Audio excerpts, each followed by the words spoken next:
Hey folks, thanks for joining me once again. Well, firstly, I must apologize for my long absence from YouTube. I think it's been a good 3 months. There is an explanation. During the month of October, I was really sick. I actually spent some time in hospital. Then in November, I just kind of took it easy. And in December, I went on a trip around the world. Now, I didn't, visit that many countries, but I bought like a round the world ticket because, that was the most cost-effective way of going where I needed to go. So I was in LA for a while, then Vegas, and I was in the UK.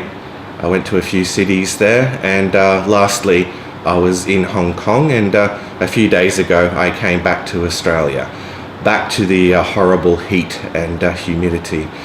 Now, I tried a lot of different beers on the trip, of course. It was a bit of a turbulent journey, actually. There were a few hiccups encountered along the way. Food poisoning when I got to the UK, so I was confined in a hotel room for a couple of days. That was really lovely, but luckily I came good and got to try lots of good beers there.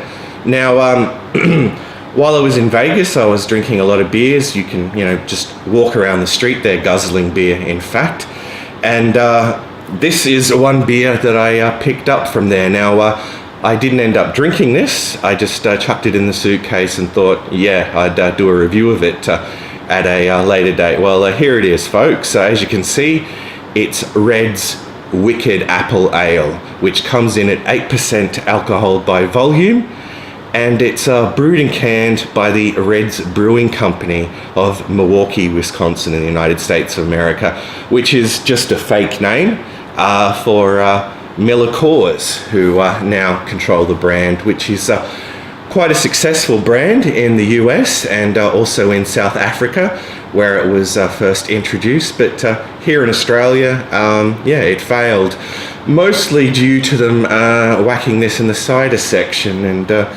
they tried, with the with the advertising and all that, I suppose, but the message just didn't get through, and it didn't help that it was only 4% ABV, the Red's apple ale. But anyway, I've never tried this one before, and like I said, it comes in at a whopping 8% ABV, and it's in this lovely 24 fluid ounce can, which equates to about 710 mils. So I think without further ado, I'll crack this open and make an assessment of it. Alright, so let's pour it out into this pint, guys. Although, as you know, there'll be a lot left over. Alright. Yeah. Very effervescent. Yeah, a lot of carbonation there.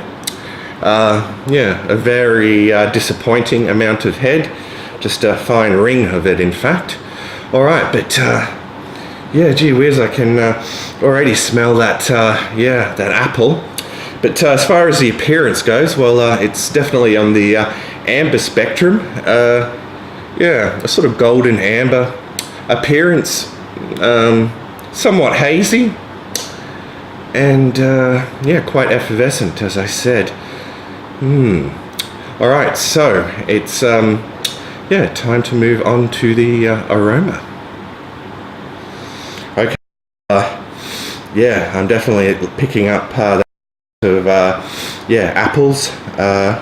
It's very pronounced, in fact.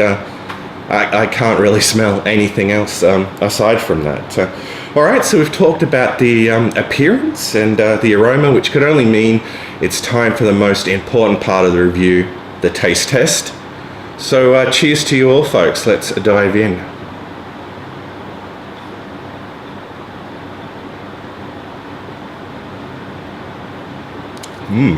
All right, well, the taste really does follow the nose.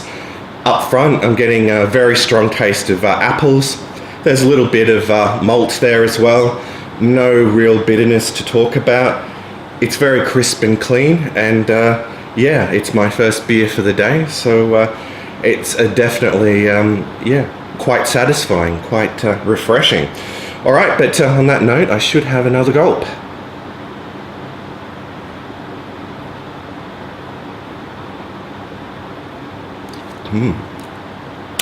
All right, well, it's incredibly sweet, and like I said, there's just nothing really in the way of bitterness there. But as far as drinkability goes, well, it's very drinkable. It's not something that you could session, of course, at 8% ABV, but a can or two of this, yeah, you'd feel, you know, quite pleasantly toasted, I would dare say. As far as the body goes, it's very, you know, full-bodied. It's almost got a syrupy-like quality to it, actually, and the ABV is very well concealed with this one as well. Just eat it actually is.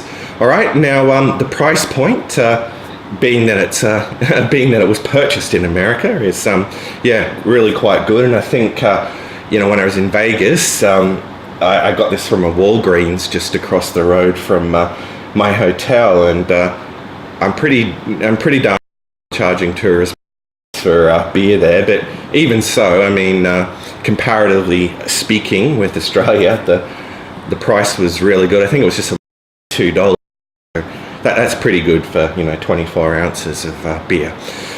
Okay, well, time to wrap this up, I think, and give it a score out of 10. So let's have one last gulp.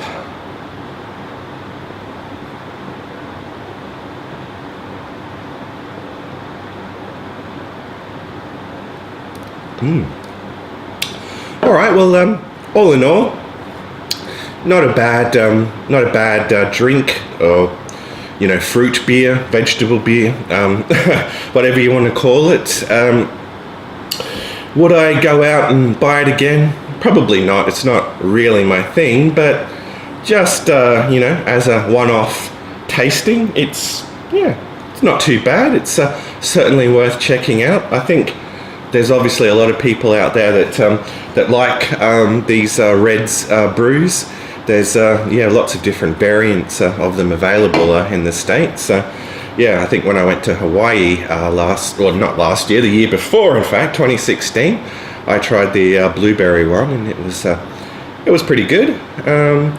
All right, so in terms of a score out of 10, for the style, I'd probably have to give it a solid 8 out of 10. So there you go, folks, an 8 out of 10 for Red's Wicked Apple Ale. All right, well, thanks for joining me. I'm just going to kick back and enjoy the rest of this. Hopefully it won't hit me like a ton of bricks, and I'll see you again in my next review. But until then, fare thee well, or